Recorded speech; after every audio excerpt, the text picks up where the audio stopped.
Hello, everyone. My name is Rhonda Hull, and I am an end-of-life coordinator and bereavement counselor. And I am really delighted to welcome today Paul Fiorini. I am very grateful now to call Paul a friend. Paul and I are members of Dying Matters Guild in Port Townsend, Washington. And I got to experience the true gift of who Paul is through co-facilitating a workshop with him recently. Paul has been a hospice chaplain since 2010 and then in 2012 and 2013, Paul attended the Anamkara project in Bend, Oregon, to feed his own spirituality. And there he developed his skills to serving the dying, focusing his second year of training on learning how best to serve those experiencing dementia. After Paul's time at the Anamkara project, he served the first 5 years of his chaplaincy in the Seattle, Washington, Tri-Cities area. Then Paul and his wife moved to Sequim, Washington in 2015. And since then, he has worked as a dedicated chaplain for Assured Hospice. Working in a profession that some would consider draining, Paul is grateful to say that he loves his work every day. And I know that we are very fortunate to have him working in the role of hospice chaplain. So welcome, Paul, and thank you for being here and willing to help us all clarify this role of hospice and the services that they provide. Well, Rhonda, thank you very much. I also would call you a friend, so I'm honored by that. And yeah, I do love my job every day, and I love talking about hospice. Yeah. Well, great. Can you start out by telling us a little bit of how you would define hospice for the listeners today? So hospice is a series of medical services that are provided to people who are on the last stage of their life. The key thing about people who can come on hospice is that doctors has to say that within their knowledge, this person has 6 months or less of life to live. Now, just quickly, people aren't kicked off hospice at six months, but that's how people get on hospice. So it's people who maybe have already done home health, who have done palliative care. And I think that one of the key things about hospice is people are not receiving curative care anymore. Because Medicare is what pays for hospice. It pays for the medications, the services, the equipment, and so it's Medicare rules. It's not hospice rules. And they determine what are the conditions you can come on hospice for and what you can receive. And one of the things you can't receive on hospice, unfortunately, is curative care. So that's an important distinction. Right. When someone is on hospice, can they come and go from their home, or are they required to stay at home? Yeah. Just recently, I heard someone mention that they were going to be taken off of hospice because they couldn't leave their home, and that sounded a bit odd to me. That sounds odd to me because, I mean, I think over 70% of people we serve are at home, but people come and go. I mean, we have people who are still fairly high functioning, depending on their disease process, and we've had people go on vacations still. I mean, that's unusual, but we have people go on vacations, and that's fine.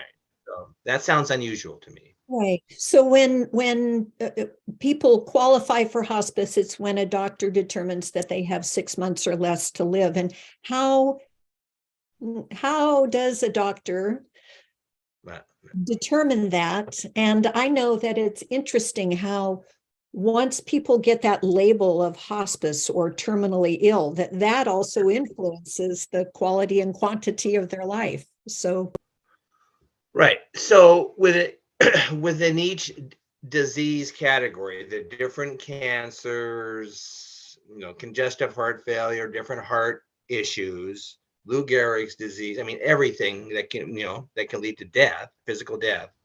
Medicare has certain criteria that, okay, if you meet these criteria, I think that's when the doctor says, oh, they have 6 months or less left to live. So there's criteria for each disease process. And about 1% of people get kicked off hospice, yay, because they don't meet the criteria anymore. And they can go back to home health or palliative care or nothing if they don't want to. So it's the criteria that's set out by Medicare, and I do not know those for the different cancers and the heart. Yeah, I do not know that. And there is not, as long as they meet that criteria and people are on Medicare, there isn't a cost for hospice? Correct.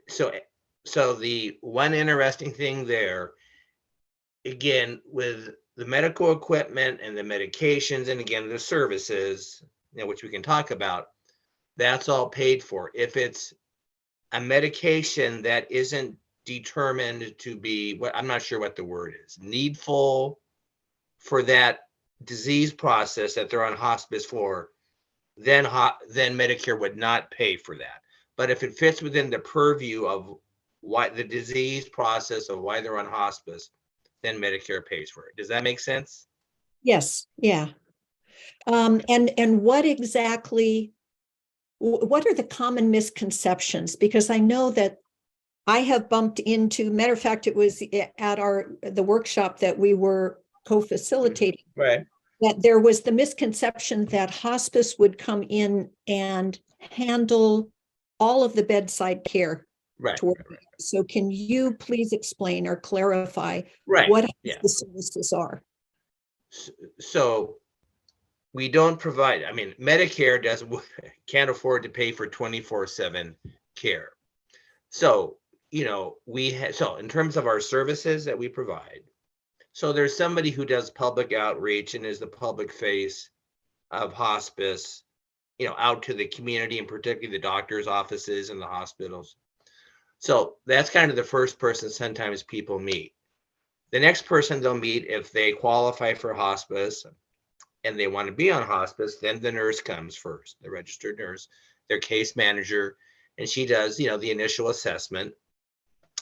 And then, this is always interesting, Medicare has stipulated that every discipline has 5 days to make contact with the person and the family coming on hospice. So the social worker, so we have a social worker who meets with them and helps them look at maybe caregiving issues and what they can look for caregiving support, or helping choose a funeral home, and and many other emotional support. There's a chaplain, I work with, spiritual and emotional support issues. We have a bath aide, which sometimes is the most important person to the the person on hospice, because it's such physical care and cleaning and touch is so important. We have a volunteer coordinator, so we have volunteers. If people, that gets real funny about what volunteers can provide and not provide. It's been very different from the 2 hospices that I've worked for. Then we have comfort therapists. So we have people who do massage and people who do Reiki. And, a lot of people want massage, and it's through Medicare, and there's something else, I'm sorry, I can't remember, that people initially can get six experiences of massage. So that comes with it too. So it also says in the documents that we're supposed to provide physical therapy, occupational therapy, speech therapy. On the other, so again, just the Tri-Cities was on the other side of the mountains. We had some physical therapy. I never saw occupational therapy. I never saw speech therapy. And over here, there's just not a lot of those. So we don't have a contract with anybody. So that sometimes is confusing. And actually, I talked to somebody at our gathering, and basically they got off the hospice in Seattle is because the person needed physical therapy and that hospice couldn't provide it. I helped them, talk through that. The other thing is we have a contract. Every hospice has a contract with a medical equipment company. So they're the folks who provide the hospital bed, the walker, the wheelchair, and other things that people need to navigate this last period of life. So those are the hospice services. But it's true, we do not provide 24/7 care. We don't, yeah. Right, Medicare doesn't pay for it, and we'd need a lot more people to be able right. to do that. If someone who is on hospice but has no family members or friends available to provide, to fill the gap between what hospice can provide and what someone needs, what's the then what? Well, that's a very difficult situation. Now that's a question better. Wish I was a social worker. Right. I'm not sure of all the resources that are out there, but I don't think there's a lot because the folks always have. So if the person had lots of money, then they could, afford a 24/7 caregiver, 8 hours a Correct. day. So there are different organizations out there that provide caregiving services. There's also some private people, and the social worker will help them connect with that if they don't have anybody. Now, if they're extremely poor, then pretty much it's either their friends or their friends and us. And Mhm. again, we're not there all the time, so people just have to navigate and manage that, and we Right. try to support them in that.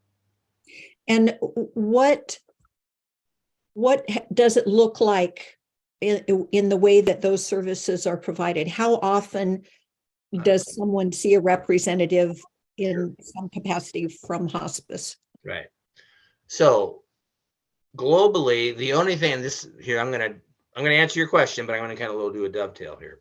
Uh-huh. One of the things that I love about hospice is when people are losing control over their lives, right? They're losing things, they don't have the ability to do things, all that.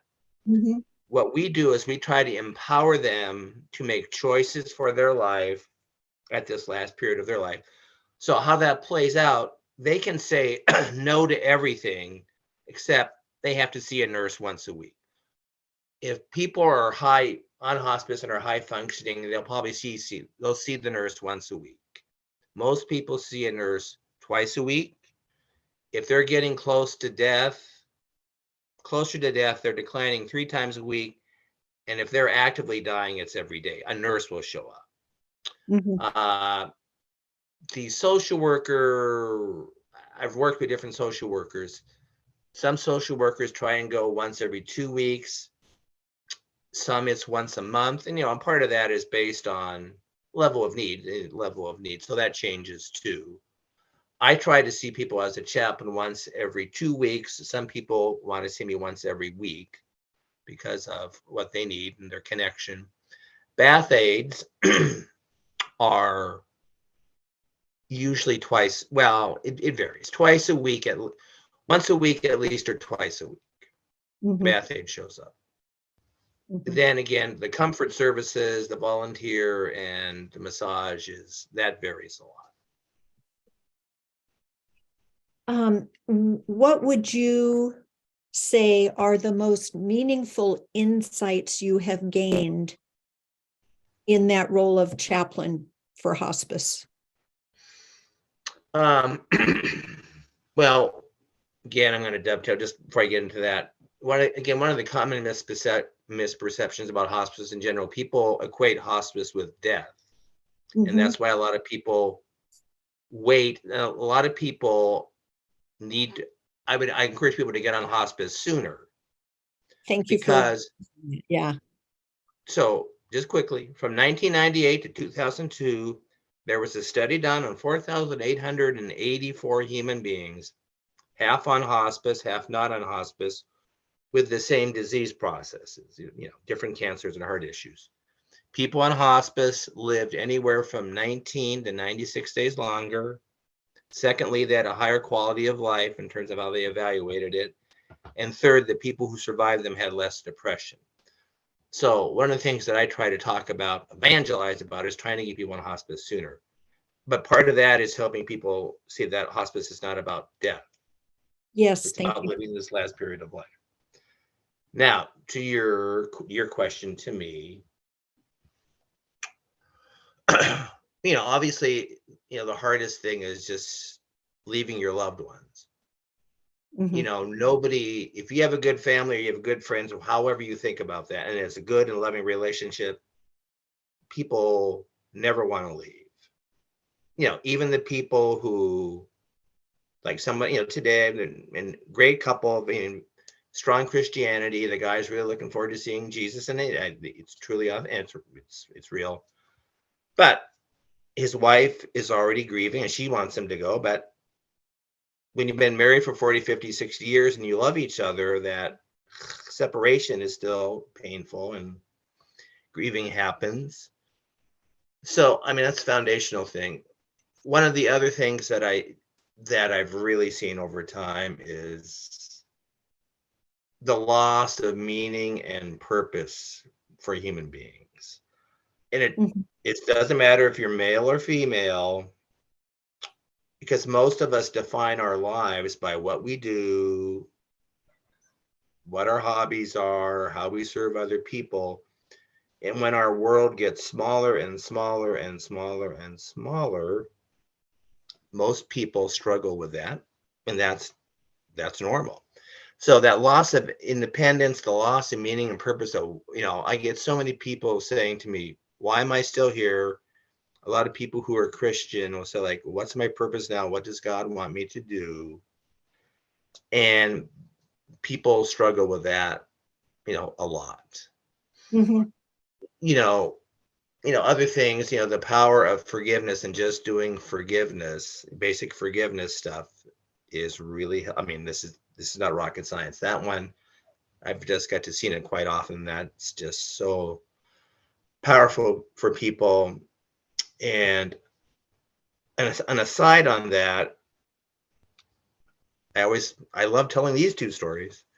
So the power of hearing the voice, giving a person permission to go. Yes. We had one person out at the Quinault Airport, if you know where that is, out, way out. Well, it's on the way to Forks, and you take a right somewhere. But there used to be an airport there during World War II. So, this person, the wife was there, the daughter was there, was a man. But there were two sons who were, who knows where they were. So one son showed up and fairly early on, and he said what he said. Then the guy went unconscious. He did not eat, this was 2018. He did not eat for like 58 or 60 days. And who knows, all of a sudden the second son showed up out of nowhere or out of somewhere. Right. Talked to him. I don't know if he gave him permission to die, because I didn't hear the conversation. But the man was dead 2 hours later. We have even a more extreme story that I was more involved in at Avamere in Squim. And this is right from 2019 and 2020. A nice man, came on hospice. He was talking. Two wonderful daughters. Early on showed up every day, and then he kept living for a long time.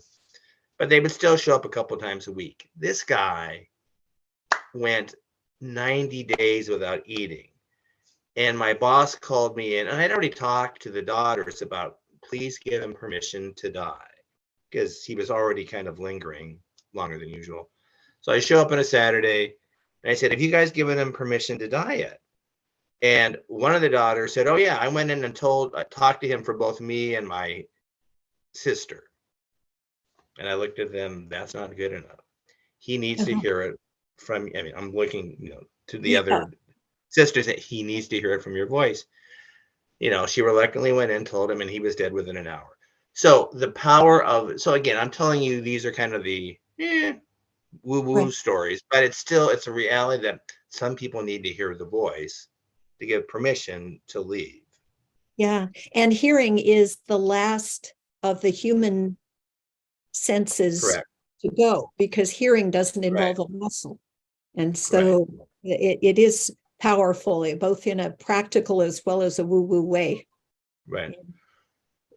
The other thing, if I can, I'd like to, I mean, gets kind of gets to your question is I love working, I love what I do, but I have a particular passion, which I had more of it because there were more memory care places on the other side of the mountains than here, working with people with dementia. And if we can attempt to enter into their world, Mhm. because to me with dementia, what we're trying to do is make a connection with them so that they know that they're cared about and loved. I mean, which is true for everybody, but particularly with people with dementia, it's just like Yes. so. So I've had some of my favorite moments have happened with people with dementia just by entering into the world and making a connection and just feeling like, God, I get paid to do this. I'm the luckiest boy in the world. Yeah. Yeah. Yeah. It is a powerful gift, to experience the magic that can happen in those final moments. I myself, as you know, have experienced a near-death experience, and I've been with several in their end days, end moments, end times, who clearly experience visions and hear voices and relate to something beyond. In your experience, have you been witness to some of those types of experiences? Well, the one that's most often experienced is people talking to people who have already died. Mhm. So when I lived on the other side of the mountains at the chaplaincy, which was the hospice that I worked at, we had a hospice house. Mhm. And I mean, off and on the 5 years there, I was most often kind of the chaplain for the hospice house, besides going out and seeing folks. One 6-month period, we decided to do a informal study of people who came to the hospice house and if they were still talking. So a lot of people who come to the hospice house aren't talking anymore. But of the people who were talking, and again, this was very informal, but at a hospice house, there's a nurse, there's a bath aide all the time, and I was working through there. So there's a lot of connection. I mean, we're seeing them. And it was either 58 or 59% of those people who could still talk. Ultimately, at some time, we're talking to people who had already died. So that was I mean, so I just find that amazing. And I've written poetry about this. It's like so their physical senses are limiting or going away. I mean, except for hearing, but something else is growing in them that they can see and talk to people that we can't see. Yeah. I mean, I've been at 2 deaths where I've seen people right before they die kind of look up, get a smile on their face, and they're gone. I've seen that a couple, just twice. So Right. that's in that area. That's what I've seen. Yeah. Yeah, I've seen that on several occasions. And from my near-death experience, I know that, I formerly was a birth doula. Um, Mhm.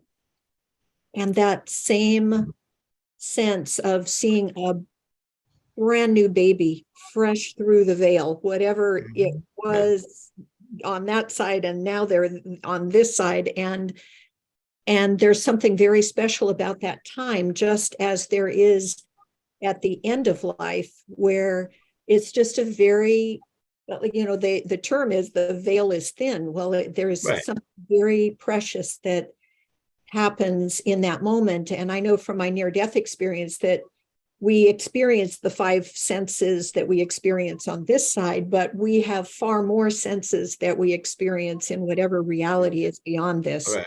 Right. Um, so just like birth, uh, sometimes it is easy easy labor, 3 contractions, 3 pushes, the baby's out. And sometimes it's a 36-hour process, and then you still wind up having a cesarean.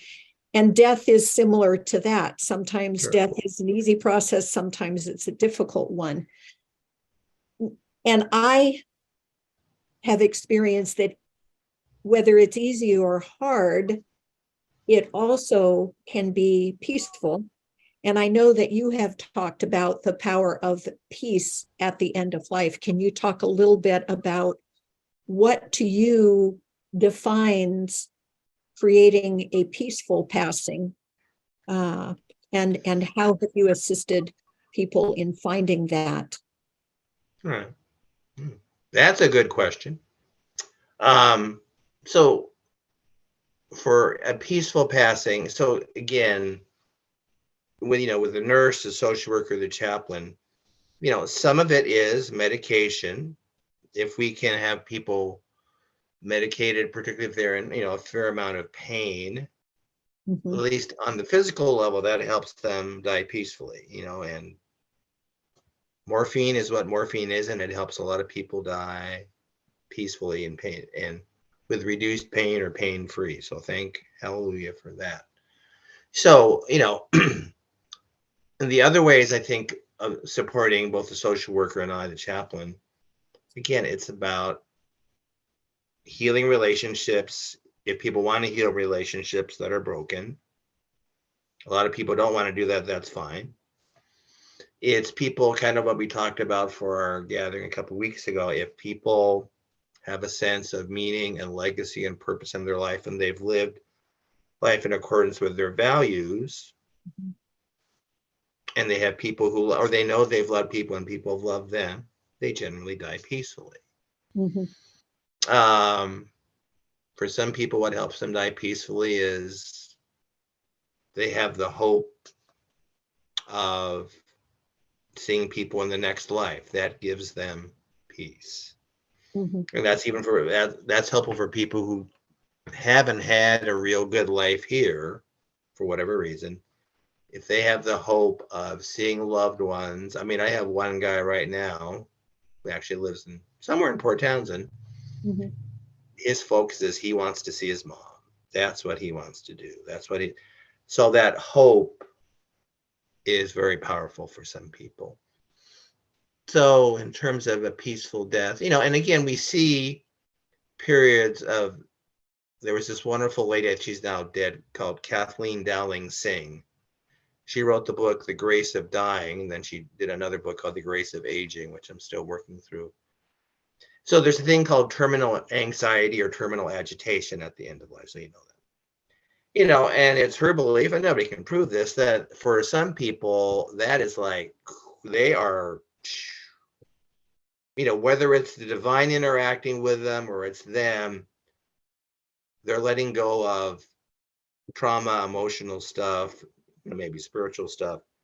And I have seen that where people go through that, and you can see some real extreme cases. There was this one Saturday when I was working on the other side of the mountains, I was on call, and there was this person who could not stop walking for like a day and a half. Our nurses were exhausted, no medication. I mean, he would take medication, but it didn't. But when people go through the terminal agitation or terminal anxiety, then generally speaking, they also die at peace. So there's so many different levels going on, right? Physical, emotional, spiritual. And it's, we just try to support, the hospice supports the family and the person to help them go through that transition. And to me, also one of the most powerful things, I'm getting on my soapbox here, that hospice does, we see people in facilities who are left alone. And for me, us showing up, so obviously there's people caring for them at the facilities, and some are better than others. But just showing up and being with that person when they have nobody else, I just find extremely meaningful and important to do. And it's like food for my soul. So. And I have found whether someone is conscious, whether someone is resisting death, whether someone is welcoming it. There is a magic moment of surrender that happens at the time of death. And I've had experiences where I know that that person's spirit leaves the body before their physical body is in process. And it's just so evident. And then it takes a while for their physical body to surrender. But there is that magic moment when the spirit leaves the body. And I know from being with several people who have experienced trauma, it's that feeling of, if there is significant pain, families get very uncomfortable when they see their loved one with pain. But I know from my near-death experience and being with others that what we witness on this side is different than what is being experienced. Sure. Other side, that people, I know, you lift out of your body, you're not in the body experiencing the pain that the body is going through. So it requires incredible faith and holding the space for letting whatever that person's death is meant to be, let that be. Absolutely. Yeah. All of us just travel with them and walk with them and help them make the transition as peacefully as possible. Right. It's where Ramdas, his quote is that we're all here to walk one another home. So I think that is your role as chaplain of hospice. And I'm sure that the people you serve have benefited from your willingness to hold the space for them. I hope so. Yeah. And I hope so. Hopefully someday I'd like to do, because I know there's distinctions, there's differences, obviously, but I'd like to do death doula training, because for some reason this is what I can do and I enjoy it. So I just want to, just being part of the Dying Matters Guild, it's just a way of deepening and making connections with others, obviously, in this area. Yeah. Well, death has been such an uncomfortable, taboo topic for so long. And I think we're both committed to enlivening the conversation around death and dying so that it doesn't have to be so scary. Because, nobody gets out alive. We just on that path. And at this point, I am really curious about what will happen next. Yeah. So I'm just real curious. I'm not ready to leave. I don't want to leave or anything, but it's just like, doing this work and being around people, and I've never had a near-death experience. You've had that. Now reading this book about shared death experiences, to me, it's just all pretty, it's just fascinating and just creates curiosity and wonder. Yeah. Well, we certainly are the death curious. So, Paul, should someone want to reach out to you, how might they be able to get in touch with you? So in my role as a hospice chaplain, I work for Assured Hospice. Our offices are in Port Angeles, but we serve both Clallam and Jefferson County. Our phone number is 360-582-3796. So, we don't have individual phones. We should, but that's another story. So that's the office number, and that's where, wonderful Melissa would contact me and say, so-and-so wants to talk to me. So that's the way to do it. Well, I thank you very, very much for the time that you spent with us today. And hopefully we have demystified the role of the hospice provider and your role as hospice chaplain just a little bit more. And I think the more we know, that the more unknowns that we can check off the list, the more peaceful we can become. So thanks again. Well, thank you very much. It's my pleasure and my honor.